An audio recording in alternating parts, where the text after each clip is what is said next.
While resting, a stranger sent me a message. Don't go outside. These jinxes sent a photo on the floor alone. In the photo's corner, a giant shadow on all fours, spotty like a spider. Then another stranger messaged me.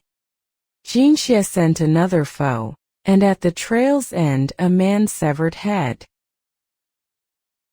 At the man's head I gasped. I once took an old train with Uncle Sam, the man in black, and I were the sole survivor. It was a hospital burned to ashes. That place was over 1,000 kilometers away. Through the peephole my heart pounded. The scene outside was identical to the photo, just like the scratches he'd made on the hospital walls. After thinking, I replied to both numbers. They replied almost instantly. What do I do now? The first number replied. The second number replied. To survive, I must find a crowded place.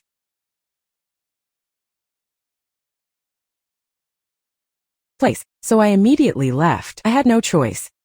I dumped my phone a third time. How did it find me? Is it the data on my phone? I still remember fleeing for my life on the green trans world. Human features don't change. It tracks signals. Don't want to be killed. First ditch your phone. Then I grabbed a cleaver from the kitchen, hit it.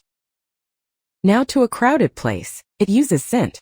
Crowd would be safer. I quickly decided to go to the nearest hospital, but then I remembered the hospital incident. I'd fall to my death, so I chose the stairs. I heard a rustling sound behind me. That wasn't human footsteps. I saw a woman's head, but that woman had died in the hospital. Damn it, a ghost from the past. I need out of the house. Sound activated. The woman in the mirror. I raced downstairs. Just 2 floors down, the lights went out. Behind me, the scratching claws continued. But the thing itself never appeared. What's going on? Or is it doing something more important? Something dropped through the stair railing. Fresh blood splattered across my face. I rushed down like a madman. I finally saw what it drove. It was a human hand. I quickly glanced at the hand. Blackbird tattoo. This building housed only old people. Didn't look like a residence. I'd encountered the man who blacked. Was the man whose head was chopped off. But she died in the hospital room before the...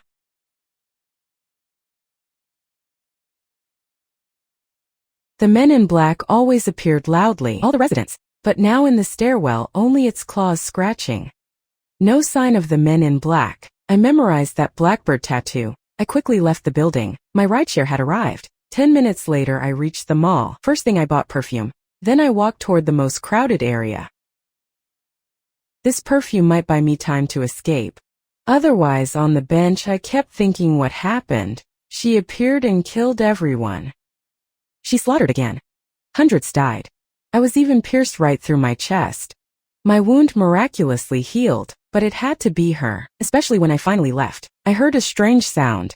It seemed to come from her. What did Papa mean? Was it because I touched her head? Is that why her second generation saw me?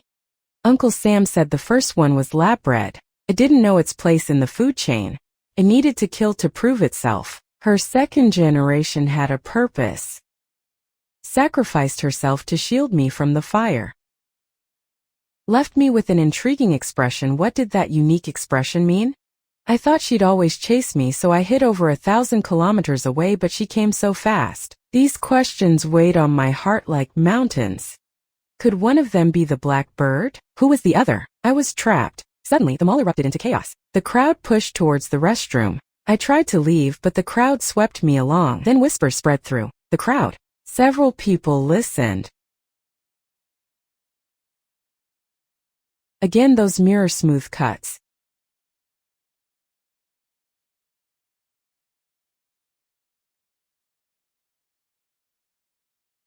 Suddenly, the mall ceiling shattered. A hanging figure appeared from the hole. Strictly speaking, it wasn't a person.